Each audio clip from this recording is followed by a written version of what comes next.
কি পড়ব? ওই ছাগলের রচনা লেখ। ছাগলের রচনা লিখব? হ্যাঁ। বেশ। আমাদের একটা ছাগল ছিল, খুব ভালো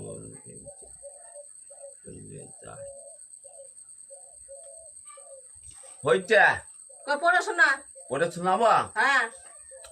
আমাদের একটা ছাগল ছিল, হুম। আমার বৌদি ছাগলটাকে খুব ভালোবাসতো। হ্যাঁ। ছাগলটা সোপার ভাঁটা তুলে দেয়, হুম। ভাঁটার কাঁচা ইট পা দিয়ে ভেঙে দেয়। হুম। ভাঁটার লোকগুলো ছাগলটাকে ধরে গু মাখিয়ে দেয়। হুম। ভাঁটার পাতেরা লোকগুলো আলু থাল সমেত খায়। হুম। তাই গুয়ে অনেক আলু থাল লঙ্কার বীজ সব ছাগলের গায়ে লেগে যায়। হুম। সন্ধেবেলা ছাগলটা বাড়ি আসে, হুম।